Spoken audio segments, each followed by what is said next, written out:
Muy buenas tardes para todos y para todas. Gracias por estar con nosotros nuevamente. Continuamos con nuestros diálogos regionales. Esta semana estamos profundizando sobre nuestro entendimiento acerca de las realidades y los desafíos a los cuales se enfrentan los jóvenes y adolescentes de nuestros países. Acabamos de regresar de nuestra interacción en grupos pequeños y ahora vamos a escuchar a los voceros de cada grupo con la retroalimentación de lo que fue hablado en este espacio. Entonces, sin ningún orden en particular, comenzamos con el primer vocero. ¿Quién dijo yo? ¿Primer vocero? Sí, tal vez podemos empezar nosotros. Dale, Gabito. Sí. Bueno, lo que hemos estado tratando acerca de la entrevista se tuvo ayer, básicamente lo que más hemos visto ha sido el tema de la migración, ¿no? El tema de la migración desde la parte rural hacia las ciudades, y que se han tratado temas reales a nivel social, y que esto de la migración ha generado mucho lo que es vulnerabilidad en los jóvenes, en adolescentes y jóvenes, que al llegar a las ciudades se han visto en condiciones de pobreza, han tenido que meter a trabajar en diferentes proyectos de forma informal o de forma ilegal, cosas para poder subsistir, ¿no? Y que no han sido tal vez lo más adecuado para ellos y que de alguna forma están como que sobreviviendo en lo que es ahora en las ciudades, habiendo dejado lo que es el área rural. Esto también ha producido de que exista mucho lo que es la trata y tráfico, que también la misma gente ha empezado al buscar nuevas oportunidades de trabajo, ha dejado lo que ya se conocía antes, que era trabajar en el campo, hacer agricultura, eso se estaba perdiendo y de alguna forma también ha afectado a Latinoamérica, que tiene que empezar como que a volver a canalizar qué es lo que se va a hacer. Si al final nadie trabaja la tierra, entonces se va a desperdiciar todo eso, ¿no? También hemos hablado de que el hecho de que la migración hacia las ciudades haya crecido tanto del campo hacia la ciudad, ha aumentado mucho los índices y círculos de pobreza, ¿no? Se puede ver, por ejemplo, en las grandes ciudades que la parte central, digamos, tiene una economía estable, pero normalmente los alrededores ya son más pobres, son círculos de mayor pobreza. Entonces, esto ha llamado mucho la atención en lo que ha sido la entrevista, ¿no? Con respecto a los desafíos, hemos visto qué es lo que se puede hacer. Realmente ese es un desafío que creo que para todos. Hemos visto que hasta las mismas iglesias no tienen algo claro. Hasta muchas iglesias han puesto una barrera o como un rechazo diciendo que ya dejen de migrar, no solamente a nivel rural, sino de otros países, entre otros países, como que se detenga un poco la migración porque no hay mucho que podamos hacer acá. Y hasta en la misma iglesia se ha visto eso, de poner como cierto rechazo, digamos, a lo que ha sido este tipo de migración. Entonces, eso creo que genera un desafío para todos, ¿no? De poder ver qué es lo que podemos hacer con esos migrantes, poder atender a la gente que se siente, de hecho, abandonada, poder crear programas de ayuda y realmente ver cómo podemos intervenir como iglesia, tanto a los migrantes rurales como también a algunos que son refugiados o de otros países también. Bueno, y en cuanto a las preguntas, ya hemos estado hablando directamente con Iván, ¿no? Claro, directamente, pero que todo el grupo se enriquezca. Imagínense, ustedes fueron los privilegiados de tenerlo en el grupo. Guarden las preguntas para ahorita, porque así ya hayan hablado de eso, quisiéramos que todos pudiesen escuchar lo que compartió Iván en el círculo, ¿vale? Claro, bueno, de Segundo hecho, grupo, tiempo es lo que nos ha faltado, pero vamos imagínense, ahorita vamos a tener más para las preguntas. Segundo grupo, Igor, Ya, buenas tardes. hoy, Oi, boa tarde, Mayara. Bueno, en nuestro grupo no logramos finalizar, pero tuvimos una discusión buenísima sobre la parte que decía en la entrevista sobre la disminución de la tasa de natalidad y sobre la preocupación que tenemos nosotros sobre lo que los jóvenes están diciendo. Nosotros conversamos sobre la cuestión que existe una agenda a nivel global para que se disminuya la tasa y con eso, con este pretexto, están inseriendo costumbres que no son buenos a vista de la palabra de Dios. Y esto nosotros ya lo sabemos, que el mundo, entre comillas, le dice a los jóvenes que ellos no pueden tener muchos hijos, entonces que es bueno tener sexo con otro tipo que no sea lo que la Biblia dice.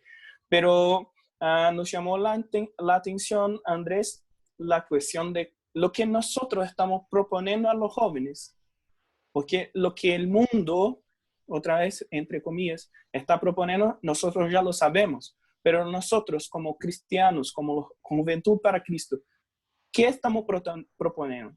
Y más, si estamos parando para saber lo que este joven está proponiendo, lo que está diciendo él, lo que piensa él. Entonces conversamos sobre esto, cómo podemos pensar en combatir algo sin escuchar a los jóvenes, pero la iglesia necesita tener una postura con toda esta cuestión y que necesitamos tener claro, pero para tener claro necesitamos escuchar a los jóvenes y saber lo que dicen sobre las cosas, lo que están pensando, lo que estamos proponiendo y más. Eso todo tiene una influencia que no es de ahora, es una influencia que viene de mucho tiempo y que despacito está entrando en las cosas y cambiando lo que es normal para algo anormal y lo que sería anormal para algo normal. Entonces, lo que era correcto antes no es una cuestión de mudanza del mundo, sino mudanza de principios. Que el mundo está mudando, ok, pero los principios no necesariamente necesitan, o mejor, no se puede cambiar. Entonces, este tema de la globalización, tecnologías, está bien, pero lo que viene junto en el paquete, aquí se dice así, estoy haciendo como, bien, bueno, ¿qué viene junto con esto? Sino que estas cosas que son contrarias a lo que dice la palabra. Y muchas veces porque nosotros estamos involucrados con cosas del gobierno o no podemos hablar nada.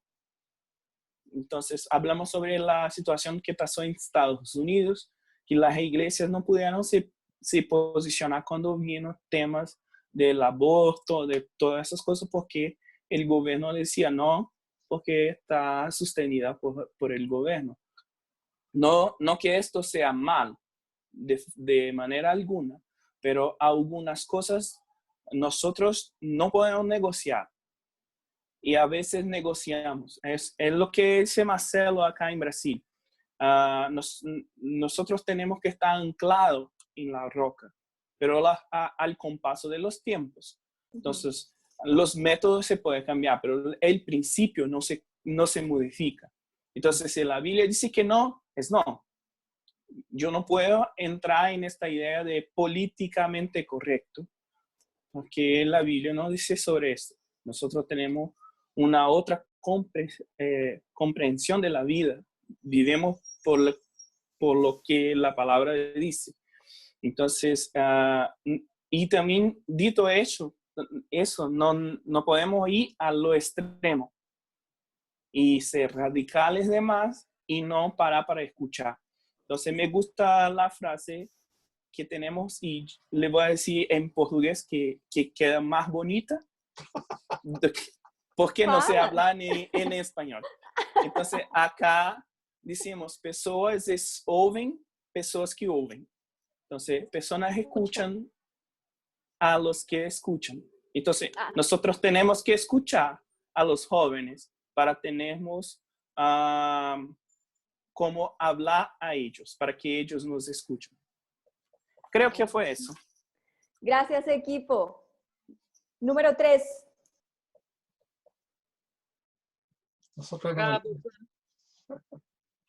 No importa, acuérdense, sin ningún orden particular, ¿quién es el tercero que va a compartir? Es a lo que me refiero. Sigo. Dale. Nosotros, Nosotros hablamos de muchas cosas, hicimos como una ensalada de frutas, pero bueno, voy a tratar de ser Eso. breve y Dale, rápido. porfa. Y concreto.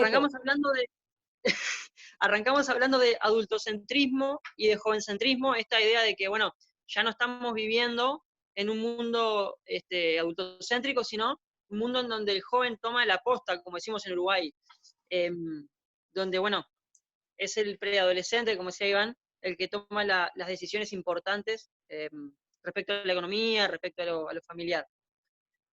Otra cosa que salió fue esto de la recesión sexual, perdón. Esto de que en los últimos 10 años las personas ya no tienen la práctica sexual como la concebían hace 10 años atrás, sino que se está como generando otro tipo de práctica sexual. Obviamente esto no es traído desde nosotros, sino que viene desde arriba, en esta idea de lo conspiranoide. A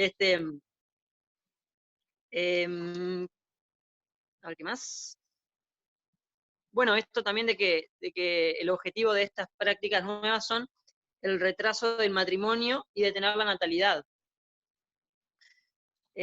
Otra cosa que salió fue esta idea de que, bueno, darles empleo a los jóvenes iba a bajar los homicidios. Esta idea utópica de que les vamos a dar empleo a las nuevas generaciones para que se mantengan ocupados y que los homicidios, desciendan, pero que en realidad es bastante reduccionista pensar en eso. Es como atacar una sola causa y descuidar otras más.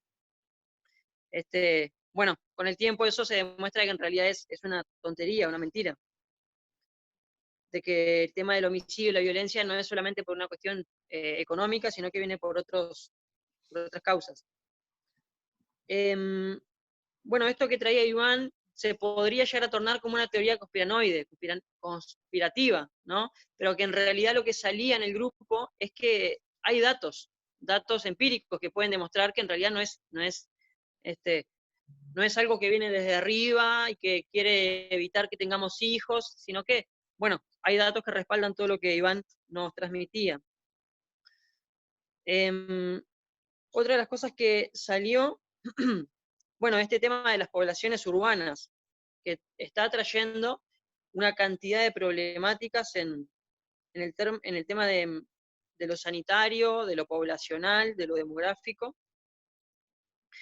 Y bueno, algo en lo que todos estamos de acuerdo y que nos gusta mucho esa idea para seguir pensándola, es, bueno, esto que traía Iván de vivir en casas tan pequeñas, en poblaciones tan inmensas, y que bueno, las nuevas generaciones en las cuales yo estoy, bueno, tengo 23 años, estoy inmerso, tratamos de buscar la forma de poder salir de esta realidad en la que vivimos. Tratamos de romper esos límites de nuestras casas pequeñas, bueno, donde lo encontramos en el mundo virtual.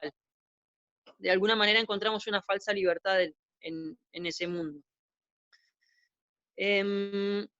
Bueno, ya lo comenté esto de las poblaciones, como para resumir un poco. Estuvimos hablando un poco de las culturas indígenas. Yo comentaba que acá en Uruguay no tenemos poblaciones indígenas que vivan apartadas de la sociedad, o sea, nosotros no tenemos cultura indígena, por decirlo de alguna manera, pero que bueno, que sí es problemático, comentaban ahí en otros países.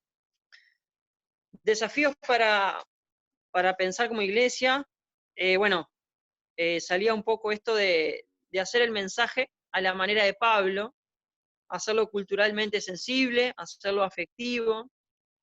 Bueno, ahí surgió también la problemática indígena de nuevo, cómo hay poblaciones indígenas que no tienen acceso a hospitales, que no tienen recursos, en fin. Bueno, amar al que no se parece a mí, también surgía algo muy lindo. Sin esta tensión entre persona normal e indígena, que está tan metida en nuestras venas, esta discriminación de, bueno, no te amo porque sos indígena, no te amo porque sos distinto, salía esto que me parece muy interesante, de amar al que no se parece a mí. Otro desafío es, bueno, el tema de la pobreza y la marginación, que, bueno, está tan presente en el contexto latinoamericano. Y bueno, el homicidio, el suicidio, los accidentes, la violencia en los grandes centros urbanos. Y pregunta, que después la puedo repetir, ahora me la pasaban por mensaje privado, porque en realidad no nos dio el tiempo. ¿La dejo? ¿La dejo por Claro, ahí? claro, ese es el postre. Hay que esperar el Perfecto, postre. perfecto. La dejo Gracias, por ahí, Nachito. entonces. Guárdala y la haces ahorita en el espacio para preguntas y respuestas con Iván. Cuarto vocero. Por acá. Eric, por favor. Dios les bendiga. Un abrazo para todos. Bueno, nosotros, parte de lo que ya habían comentado ustedes, y que estamos viendo la importancia de conocer la condición del joven en cada región y cada cultura, ¿no? Y acerca de la orientación sexual y la agenda LGBTI, MKZW, y aquí y allá se va a agregar un montón de cosas más que quizás no sabemos, no tomamos en cuenta de lo que está pasando a nivel mundial, ¿no? Pero es importante, ya comentábamos, que muchas de las iglesias, y lo vuelvo a decir aquí, quizás es algo en mi país o quizás es algo global, pero creo que las iglesias no están, le da como un poco de temor o resquemor o, como decía antes, un tema tabú acerca de la sexualidad en las iglesias, acerca de todos estos temas, acerca de lesbianas, homosexuales, etcétera, que no están tomando en cuenta las iglesias y que debemos tomar en cuenta. Pero para ello debemos tener conocimiento y formar a futuros líderes jóvenes, futuros pastores jóvenes, acerca de esos temas. Darles la importancia de ofrecerles herramientas y formación en nuestras sedes JPC.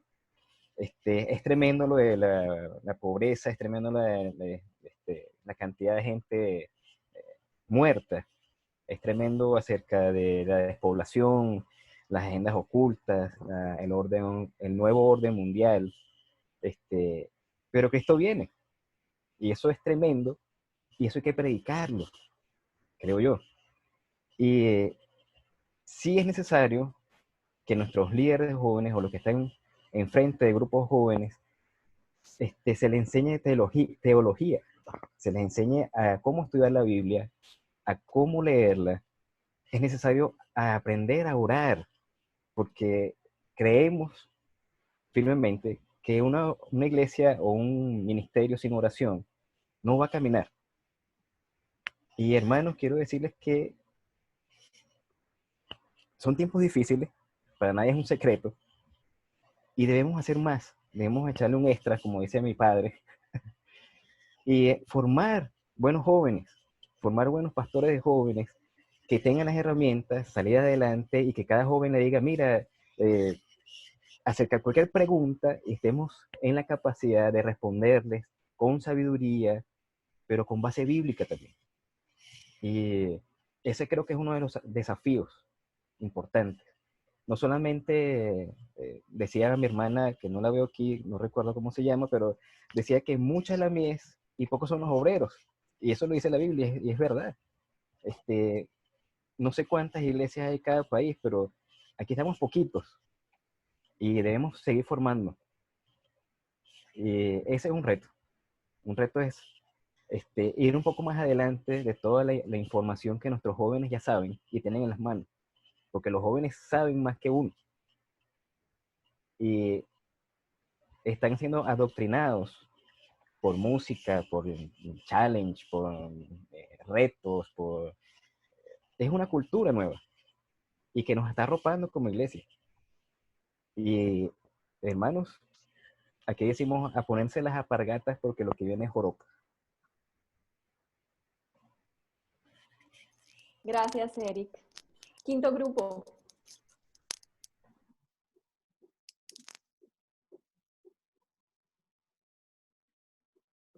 Ok. Entonces, bueno, sí, hemos hablado de qué es lo que más nos ha gustado de la entrevista y hemos hablado de los próximos años, de lo que se vaticinaba de que va a venir, que cada vez va a ser una habitación, un departamento más pequeño, y cómo va a ser vivir así de tal manera que el enfoque va a estar en las redes sociales y de cuál es la forma en que van a entender esto los jóvenes y cómo nosotros somos la respuesta a eso, ¿no? Esa ha sido una preocupación en general de cada uno de los que estábamos en el equipo. Y algo interesante también era cómo la población joven, algo que comentaba Iván en la entrevista, es cómo la población joven no solamente tiene un analfabetismo, sino es un tema de comprender lo que se está viviendo, cómo está la comprensión o el nivel de comprensión en el entorno, ¿no? Eso es algo que llamó la atención también, para saber cómo podemos también llegar a esas personas para que la comprensión del Evangelio establezca, ¿no? Se establezca. También hablábamos de algunos desafíos y se decía que el desafío es impactar a la juventud en el futuro respecto a estos cambios que se están presentando, ¿no? ¿Cómo vamos a hacerlo? ¿Cómo vamos a buscar espacios donde ellos están enfocados en una realidad más virtual o en juegos de video? ¿Y cómo podemos nosotros ser una realidad alterna para eso, ¿no? Habíamos también hablado de temas laborales, tal vez brindar como soluciones a los jóvenes que van a tener una necesidad laboral, pero llegar a lo que ellos están logrando hacer para poder ser la solución también por medio de eso, ¿no?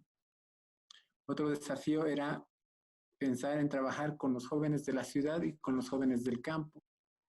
Y cómo encaramos esas cosas para los jóvenes del campo en particular, que es algo que tal vez no hemos visto necesariamente, pero cómo nos podemos interiorizar en eso, ¿no?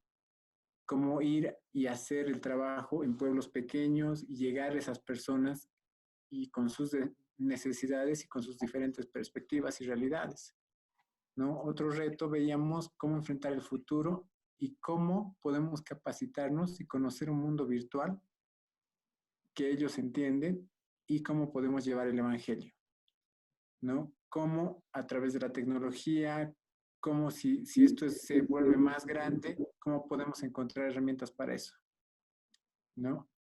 Y otro desafío que vemos es ver de estar actualizados en todo el tema que maneja actualmente la juventud y la adolescencia en cada región, trabajar en materiales y proyectos que están en la mente, pero que no necesariamente satisfacen las necesidades de los jóvenes, y hacer algunos estudios y tener datos demográficos, ¿no? Había el desafío también de aprender, no sé, los idiomas del campo, por ejemplo, en Bolivia, en el Aymara. Dialectos, ajá.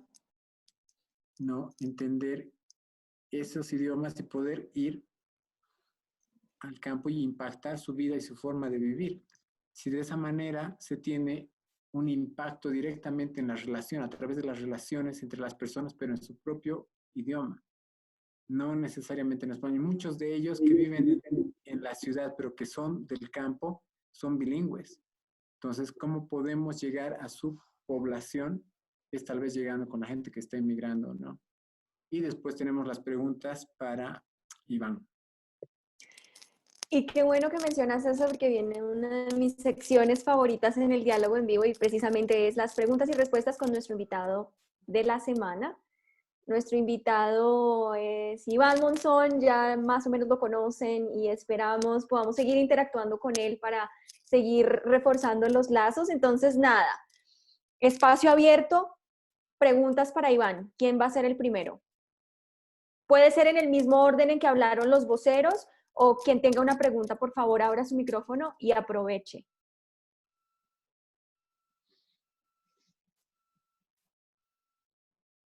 Como mi grupo fue el primero, tal vez podamos A ver.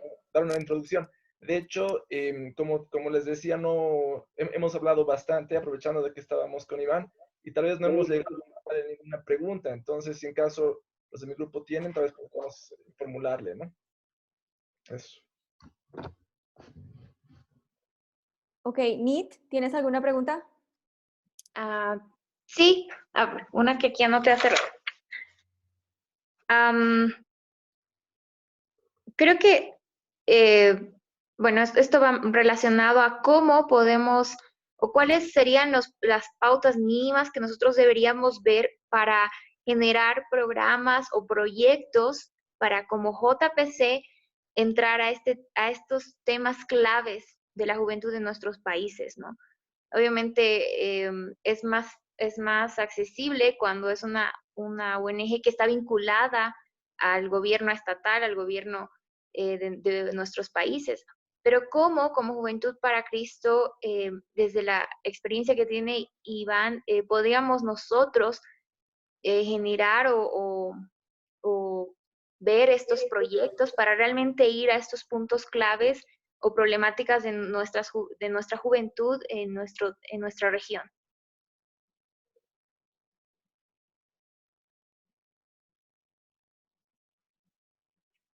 ¿Quieres que conteste de una vez Sí, o de vamos? una vez. Te Bueno, van haciendo la excelente. pregunta y tú No, contestas. no, excelente, me encanta. Y es un gusto ahora, sí, verles de nuevo. Mucho cariño para JPC, como les había dicho. Y yo creo que hay varios desafíos importantes con tu pregunta. La primera es que creo que debemos hacer un giro estratégico para los siguientes 20 años en temas relacionados con factores de riesgo en la vida de los adolescentes. Resulta que hay muchísimos factores y aquí no estamos hablando solamente de mejorar la calidad de vida, estamos hablando de la sobrevivencia de los adolescentes y de los jóvenes. Eso significa que debemos hacer una lectura de los contextos locales para determinar qué está matando a los jóvenes, qué está cortándoles la vida a los jóvenes. Y creo que deberíamos quizás pensar o ir construyendo, sé que muchos de ustedes ya lo hacen, de hecho, pero es promover ministerios que pongan en primera línea aquellas acciones que están orientadas a resguardar la vida de muchos jóvenes en comunidades que están muriendo debido a una hemorragia por un embarazo muy mal cuidado, debido a una situación de violencia sexual que es parte del escenario de un suicidio, debido al consumo de alcohol y drogas que lentamente, de manera silenciosa, se va convirtiendo en algo que va a tomar la vida de estos chicos, o debido a esa sensación de soledad, a esa idea de que nadie me ama y al final de cuentas venderle mi vida, venderle mi alma a un grupo que me ofrece una protección y un sentido de pertenencia a cambio de mi lealtad. Y yo creo que todos estos factores son factores de vida o muerte. Entonces pienso que debemos de jerarquizar los temas sobre los cuales queremos trabajar dependiendo del contexto local. Y la segunda cosa, y este es un desafío, debemos aprender a hablar otros lenguajes que no son nuestro lenguaje de burbuja, digamos, de iglesia. Debemos aprender a comunicar nuestro mensaje en códigos de Naciones Unidas. Debemos aprender a comunicar nuestro mensaje en términos que el gobierno puede entender. Y también debemos hablar el lenguaje empresarial. Y yo creo que como he visto que muchos ministerios ahora que se asumen como una organización, como una parte de la sociedad civil, han adquirido parte de ese lenguaje de sociedad civil, ¿verdad? Incluyendo temas relacionados con derechos, temas relacionados con el tema de la paz, de la transformación de conflictos, pero creo yo que hay muchísimas otras cosas que como ministerio como líderes cristianos debemos aprender a movernos y a poder hablar ese lenguaje de estos otros actores. El tema empresarios es un tema súper poco explorado por supuesto que hay algunos bloqueos, ¿verdad? En algún momento y también el tema del gobierno, porque por supuesto el gobierno tiene sus condiciones, ¿verdad? Y cuando recibimos un fondo de una organización de Naciones Unidas o de una agencia internacional, también tiene condiciones que puede ser que no sean las que nosotros idealmente quisiéramos tener y otras, por supuesto, si nos comprometen, no las tomamos. Pero sí es importante tener esa cultura de alianzas.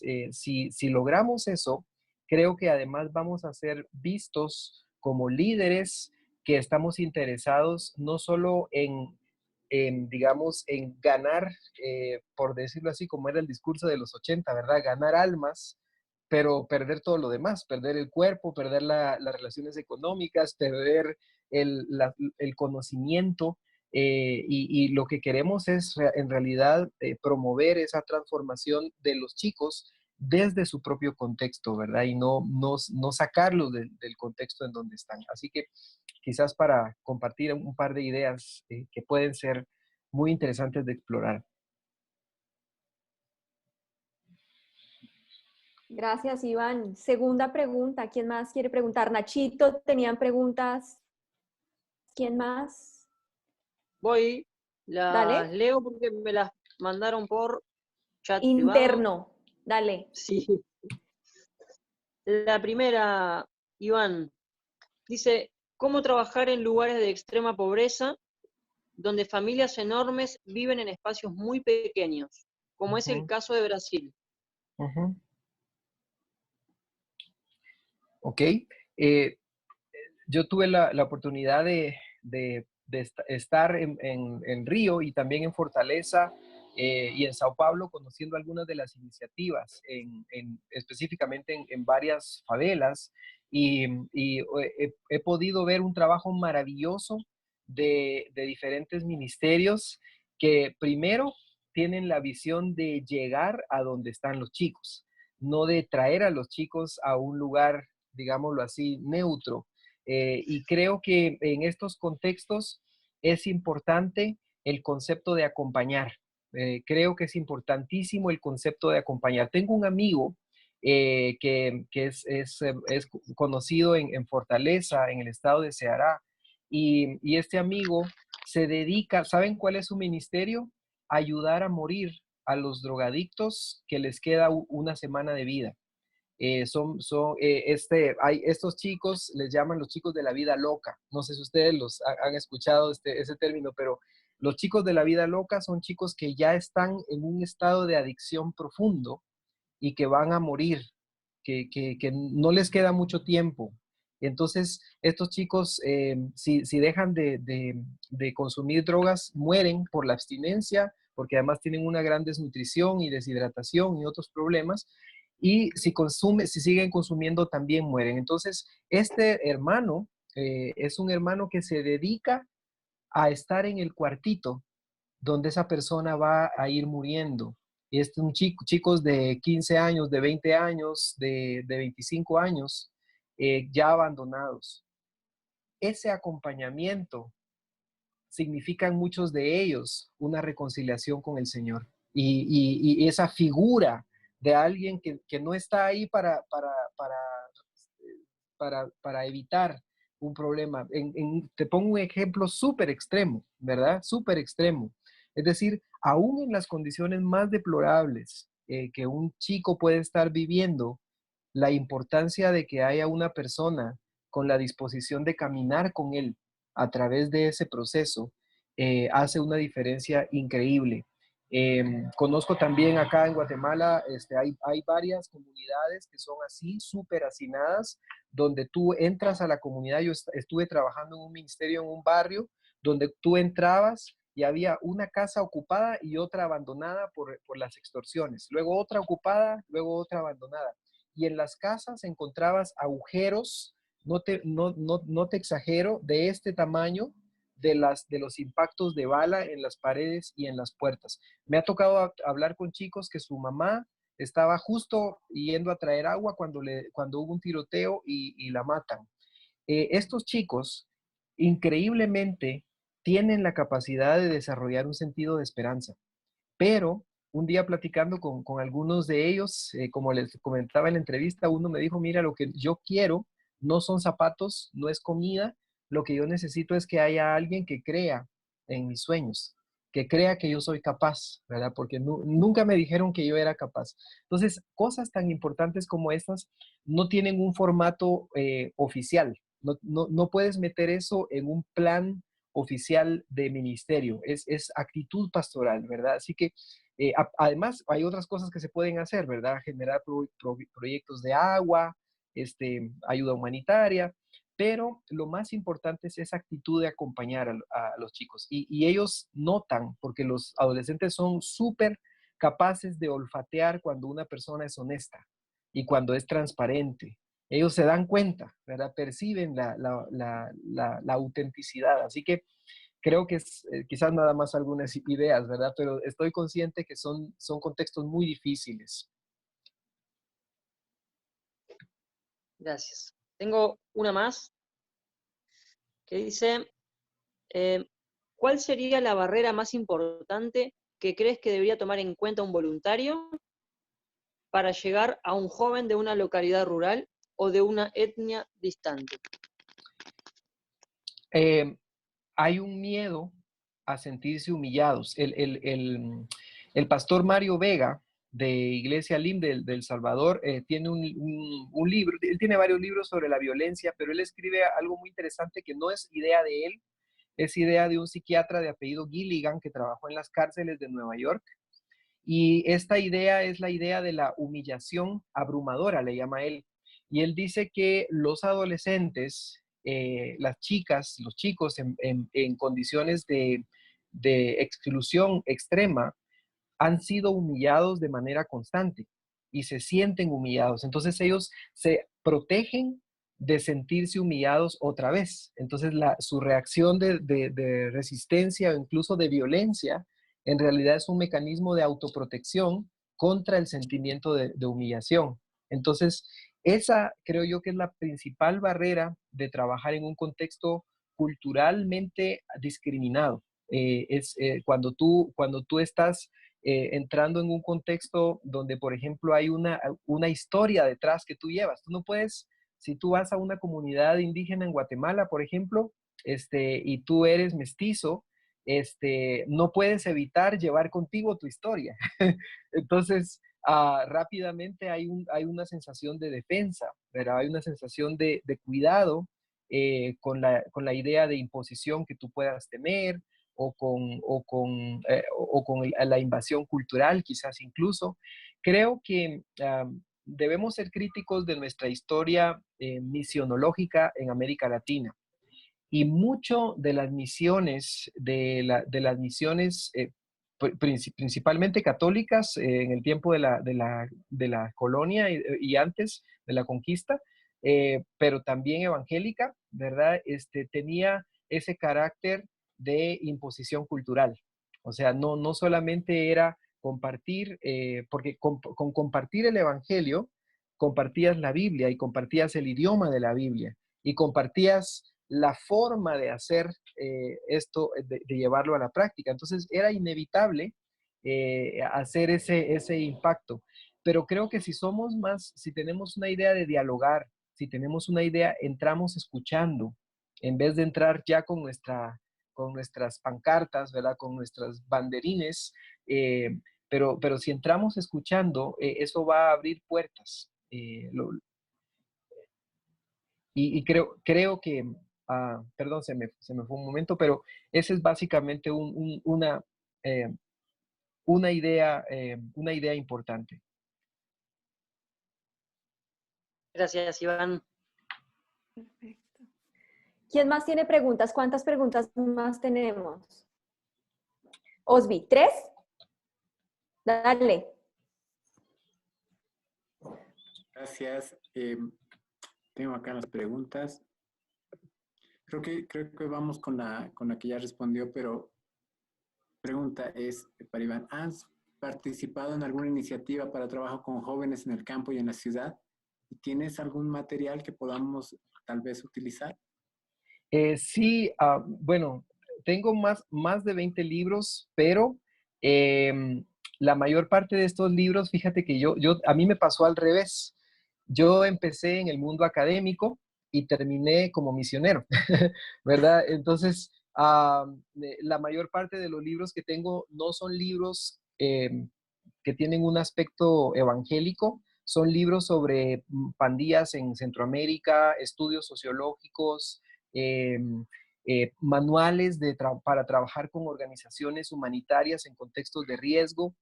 Tenemos dentro de esto, tuve la oportunidad de ayudar a una organización de los cuáqueros cuando estaba en Haití, hicimos un manual que se llama Plataformas de Paz. Este es un manual inspirado en las ideas de un sociólogo menonita de apellido Ledrak, que algunos de ustedes en Colombia es muy conocido.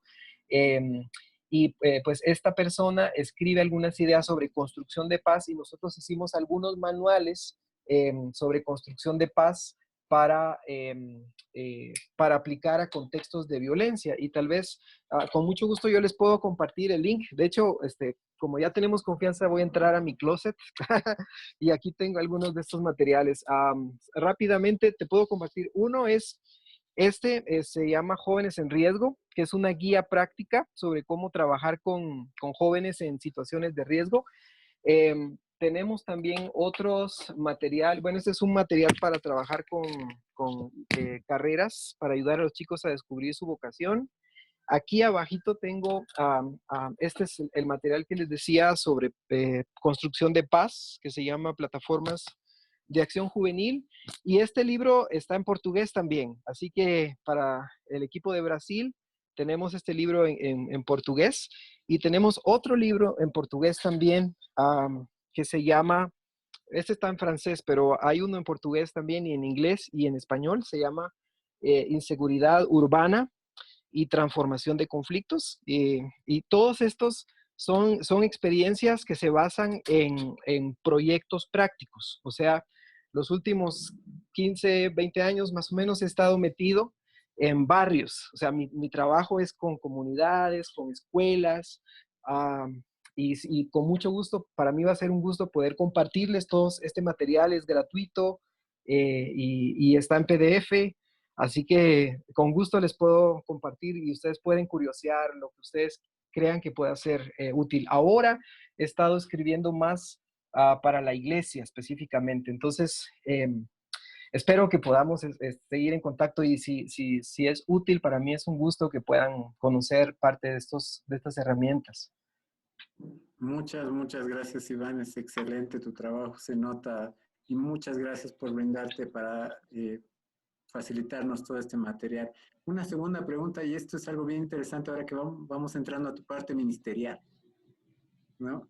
¿Cómo ¿Sí? podemos lograr, o sea, viendo que existe en este tiempo una nueva tolerancia respecto a los temas de LGBTs, ¿no? Y si debemos llegar y no debemos caer en no trabajar con ellos, pero al trabajar con ellos no debemos caer en la nueva tolerancia, ¿cómo podemos lograr esto? ¿Y en qué momento se confronta, Sí. perdón, Sí, si puedo sí, claro.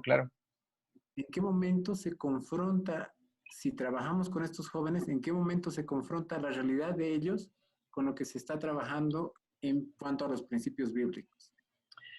El problema que tenemos es que este es un tema político, no es un tema teológico en primera línea, es un tema político en primera línea. Y el tema político en primera línea solo tiene dos colores, blanco y negro. Entonces, la política en nuestros contextos latinoamericanos es de dos colores, no hay tonos grises. O sea, o eres open mind, pro tolerancia, o eres pro familia, lo que significa que sos de los sectores más cerrados de la sociedad y que no se puede dialogar contigo, ¿sí? Entonces, yo he tenido la oportunidad de conversar con personas que no entienden al otro grupo, ¿verdad? Y me dicen, pero ¿cómo es posible que todavía en esta época de la humanidad se siga levantando esta bandera? Y bueno, y por el otro lado, ¿cómo es posible que esta aberración llegue? Y hay un discurso completamente polarizado sobre el tema. Yo tengo una postura que creo que he tenido la necesidad de esforzarme mucho para tratar de entender cuál es el principio desde la óptica de Cristo, desde su enseñanza, desde su mensaje, desde su pedagogía, desde su vocación pastoral como rabino, ¿verdad? ¿Cuál era el carácter de su enseñanza y qué priorizaba? Y entonces sobre esto hay mucho que podemos platicar, pero el primer punto es, si tú pierdes de enfoque que tu prioridad es mostrar el amor y la la compasión y la gracia en la vida de una persona, ya perdiste lo más importante de este proceso, ¿verdad?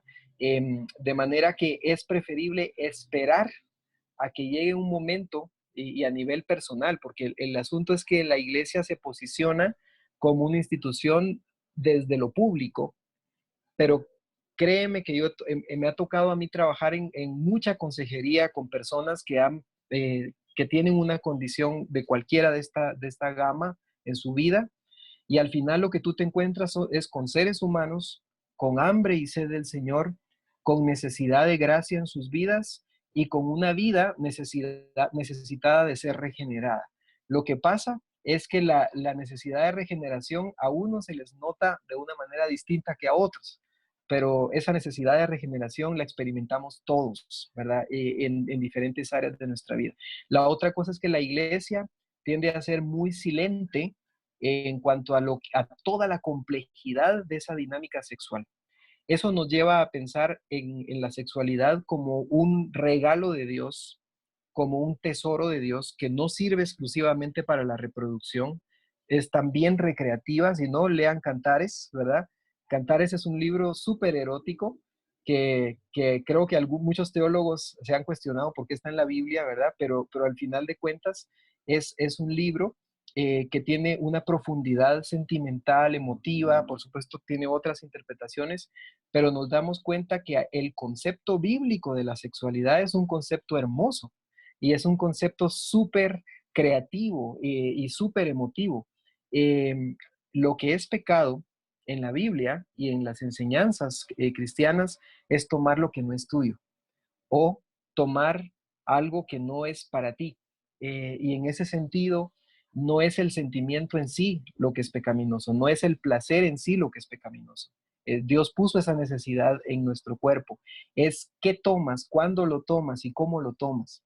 Y el asunto es que entonces, con ese discurso, podemos desarrollar toda una construcción de la pastoral de la sexualidad en los jóvenes, que tiene una dimensión diferente. Entonces, yo lo que creo es que debemos rescatar primero el amor, segundo, la necesidad de gracia, tercero, no caer en la trampa de esa bipolaridad política en la que estamos viviendo y ofrecer respuestas compasivas.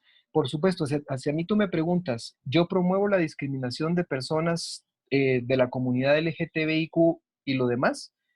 Mi respuesta es en blanco y negro, no. Ahora, si tú me dices, yo considero que determinada práctica sea pecado, yo te puedo decir, mira, hay muchas cosas en la sociedad que son legales, pero siguen siendo no lo mejor en la vida. Y hay muchas cosas también en la sociedad que son legales y que no necesariamente significa que sean buenas para ti, ¿verdad? Entonces, lo legal no es una base siempre de referencia para determinar el bien y el mal, tampoco lo es la intencionalidad. Es cómo estás manejando tú la libertad que tienes. Y eso es un poquito Hegel, ¿verdad? El filósofo alemán Hegel nos dice, el bien y el mal no se determina por el uso por encima de la libertad relativa que la persona tiene. Entonces, cuando lo llevamos a ese plano, nos damos cuenta que entrar por un discurso bipolar no nos ayuda a ser entendidos desde nuestro deseo de promover una restauración integral de la vida de la persona. Yo tuve el año pasado la oportunidad de trabajar con una comunidad transgénero que está ubicada dentro de una prisión. Tuvimos un evento con pastores coreanos y guatemaltecos y los más nerviosos eran los pastores, ¿verdad? Del evento, ¿verdad? Y entonces obviamente me invitaron para que les predicara qué estaba mal en ellos, ¿verdad? Pero mi mensaje fue muy sencillo. Dios reconoce una dignidad propia porque ustedes son hechos a la imagen y semejanza de Dios y eso está ahí en sus vidas. Y eso es lo que les da a ustedes un valor incalculable. Y toda transformación en la vida viene de adentro hacia afuera. Entonces, lo que el Señor quiere en primera instancia no es un cambio de forma, sino un cambio de corazón, ¿verdad? Quiere que nuestra vida se entregue. Ahora, ya en el proceso de discipulado, ya en el proceso pastoral, entonces ahí podemos nosotros platicar de muchas cosas y obviamente podemos discutir mucho hasta dónde es transformable en esta vida terrenal algo que se construyó o que digamos que tiene un carácter profundo en la personalidad, hasta dónde podemos transformarlo y hasta dónde nosotros debemos saber que estamos en un proceso de regeneración que no se va a consumar hasta que estemos en la presencia del Señor, ¿verdad? Y entonces hay cosas, por ejemplo, en mi vida que yo he estado luchando de mi naturaleza de pecado, que les cuento que tengo una tendencia a pecar, por si no se lo imaginaban. Pero esa necesidad y algunas de estas cosas, yo voy a tener que luchar con ellas el resto de mi vida. No se me va a desaparecer, es parte de mi proceso de vida y voy a tener que aprender a ser humilde y quizás voy a mejorar en algunas cosas, en otras probablemente no. Entonces, ¿por qué razón la sexualidad sería distinta? ¿Verdad? Si es algo que se aplica a todo el ser humano. Bueno, es quizás para comentar algunas cosas, pero la respuesta corta es cuidado con caer en ese juego bipolar, ¿verdad? Porque eso sí. Un poco porque ya me respondiste la tercera, entonces puedo avanzar un poco con esto que está súper interesante. Me parece genial pensar en que es la parte política, es la parte macro, es blanco o negro. Venimos a hacer con la parte pública, que es la iglesia, que también es blanco o negro, quiera sea o no. ¿Por qué? Porque los principios no son negociables, ¿sí? Sin embargo, el cómo llegar viene a buscar directamente en la relación personal y en cómo lo hacemos sin caer en la tolerancia, conociendo que, como tú dices, pecamos y todos tenemos diferentes pecados, pero entiendo también por lo que me dices que la diferencia está ahí en Primera de Juan, en la práctica del pecado, ¿no? Si la práctica del pecado no la podemos tolerar, debemos llegar a un momento de confrontación.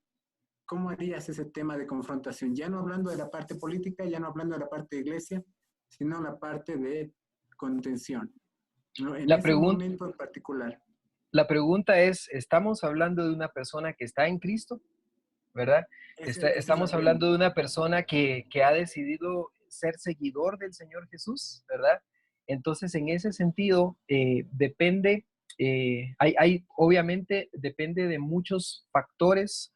Por ejemplo, una persona transgénero que ya tiene una constitución inconsciente, o sea, esta persona ya se sueña transgénero, ya su inconsciente se visualiza de esa manera. En el momento que llega a la iglesia, busca al Señor, se entrega a Cristo, a menos que ocurriera algo milagroso, esa persona, ese rasgo de personalidad lo va a seguir teniendo de manera inconsciente. Si hubiera un cambio, yo como psicólogo te diría, esto es un milagro y sería bueno que lo documentemos y que lo trabajemos. En muchos casos, lo que ocurre es que hay un proceso que va y viene también en el inconsciente, porque la identidad sexual tampoco es en blanco y negro en la realidad. Es un proceso de construcción identitaria y es un proceso que se construye a partir de los vínculos sociales. Entonces, si esta persona, digamos, va a seguir teniendo una condición inconsciente que ya lleva, por ejemplo, 30, 40 años asumiéndose de esa manera, viene a Cristo, la identidad de esa persona no debería ser definida a partir de su género, en términos, o digamos, de su sexualidad, sino de su identidad en Cristo. Y esta persona, digamos, si me pregunta esa persona, mire, entonces, ¿qué soy yo? Mi respuesta es muy sencilla. Tú eres la sal de la tierra. Tú estás estás en un proceso de redención.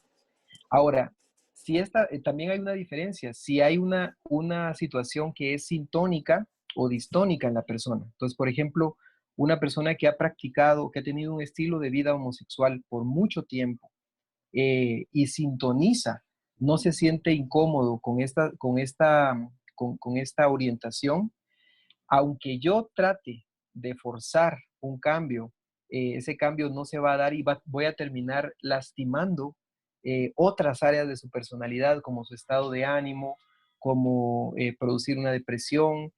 ¿Por qué? Porque esa persona ya tiene un nivel de sintonía. Entonces, es un tema muy complejo, pero mi respuesta en corto es, si una persona ya está en Cristo y está siendo discipulada, su sexualidad también es parte de ese proceso de discipulado, ¿verdad? Y somos llamados a animar a esta persona a vivir con pureza, a vivir en santidad. O sea, el llamado a la santidad. Tim LaHaye, que es uno de los más conservadores en el tema, escribe un libro sobre la sexualidad, el autor de Dejados Atrás, y Tim LaHaye dice, una persona que ha practicado la homosexualidad y que no puede, a pesar de que quisiera, pero no puede cambiar su orientación sexual, es llamada a vivir en pureza, es llamada a vivir castamente. ¿Por qué un soltero con las hormonas alborotadas, cristiano, es llamado a abstenerse y una persona homosexual no va a ser llamada a abstenerse? No hay diferencia en ese sentido. El llamado a la pureza es parejo, ¿verdad? Entonces creo que el desafío ahí es el dominio propio, ¿verdad? No es tanto el desafío de sentirme tentado. De hecho, en ninguna parte de la Biblia sentirnos tentados es pecado. Y cualquier tipo de tentación. Y la palabra dice que el Señor fue tentado en todo. Yo no sé qué significa eso en detalle, pero significa que Él experimentó lo que era la tentación y no pecó. O sea, una persona puede tener tentaciones homosexuales y no sucumbir a la tentación, igual que una persona heterosexual puede tener tentaciones sexuales y no sucumbir a ellas. Entonces, creo que hay un desafío más orientado a la pureza, más orientado a la calidad de vida personal y a la relación con el Señor. Ahora, lo que sí es contraproducente es empezar por la forma en un mentoreo, en un discipulado, y no empezar por el fondo. Entonces, si tú tienes a un chico que lo acabas de conocer y te comparte que ha tenido experiencias homosexuales y que tiene una orientación homosexual, y tú empiezas como prioridad por trabajar con ese tema para cambiarlo, sin antes ayudarlo a dimensionar qué significa su relación con Dios para él, cuál es su nivel de confianza en la transformación que Dios va a tener en su vida, cuál es el llamado que Dios tiene para su vida, probablemente vamos a ser un actor más que trata de componer a este muchacho, ¿verdad? Y eso lo que va a generar es quizás con el tiempo él se va a sentir frustrado y ya no nos va a confiar ese proceso de discipulado. Pero obviamente es una pregunta muy complicada. Amerita como otra conversación más larga, ¿no? Exacto, para esto necesitamos hacer un conversatorio. Ojalá se pueda en vivo, donde podamos mirarnos a los ojos, porque realmente es un tema muy complicado, pero del cual sí o sí necesitamos hablar y llegar a acuerdos como institución también, ¿no? Porque no es parte de nuestra misión y nuestra visión nos dice que tenemos que alcanzar a cada joven. Y si ustedes ven estadísticas, ahorita una de las poblaciones más violentadas en muchos países de América Latina son la comunidad transgénero. Y si ustedes se ponen a ver qué edades oscilan, los que están siendo violentados en esas, hacen parte de cada joven que deberíamos estar alcanzando, ¿no? Yo soy aquí la policía del tiempo y me encantaría poder seguirnos extendiendo. Obviamente ustedes saben, esto va a derivar en muchísimas cosas muchísimo más puntuales. Nosotros acá estamos abriendo los ojos a nuevas temáticas y nuevas problemáticas ante las cuales necesitamos estar ahí en pie de lucha con la ayuda del Señor. Entonces se van a ir generando más espacios para dialogar. Por ahora tenemos, querido Iván, 3 minutos. Con 3 minutos, ¿qué nos puedes decir a nosotros? ¿Qué no se nos puede olvidar de todo lo que hemos estado comentando y de todo lo que hemos estado aprendiendo durante esta semana? Yo he estado en un grupo que también algunos de ustedes conocen que se llama Converge, un movimiento que pues ahí va poco a poco. Y dentro de esto hemos estado platicando mucho con otros ministerios como One Hope y bueno, muchísimos otros ministerios, E625, donde he sido profesor. El tema es cómo volcarnos a un ministerio más relacional, enfocarnos más en las relaciones que en los eventos.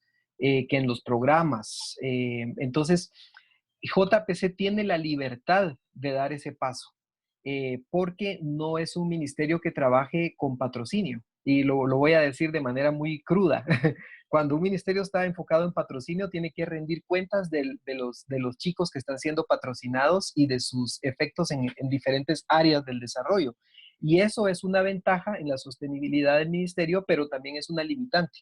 Entonces, ustedes tienen un ministerio que está siendo apoyado de manera más territorial y no, en cierta manera, no tienen esa camisa de fuerza, y eso le permite a Juventud para Cristo desarrollar estrategias muy versátiles. Entonces, yo quiero animarles a que experimenten en el buen sentido de la palabra, con teorías de cambio diferentes, que hagan análisis sistemáticos, que hagan análisis sensibles a la conflictividad local y que se acerquen mucho más a escuchar, o sea, dediquen más tiempo a escuchar que a compartir, ¿verdad? Y esa es quizás la clave. Escuchen a todos los que puedan. Escuchen a las autoridades, escuchen a los pastores, escuchen a las madres y padres de familia, escuchen a los chicos. Y yo creo que en esto Dios les va a guiar a tomar decisiones que ayuden a dar ese giro más relacional en el ministerio. Y los animo, de verdad, que en lo que pueda servirles, en lo que pueda apoyarles, para mí es un honor, y también es un honor aprender de ustedes, porque admiro mucho lo que ustedes están haciendo. Iván, eso que acabas de decir, la disposición de ayudarnos y de continuar caminando con nosotros, lo voy a grabar acá en una piedra, lo voy a poner y lo voy a mandar a notariar. De verdad, muchísimas gracias por tu tiempo, Iván. Ha sido supremamente enriquecedor escucharte. También, amigos, gracias a todos por estar aquí, por el compromiso, por querer seguir caminando juntos, recordando siempre que esto lo construimos todos, siempre de la mano y con la ayuda del Señor. Por ahora, los dejo para que puedan seguir con su día. Nos vemos la próxima semana en nuestro próximo diálogo regional. Dios con ustedes y muchísimas gracias por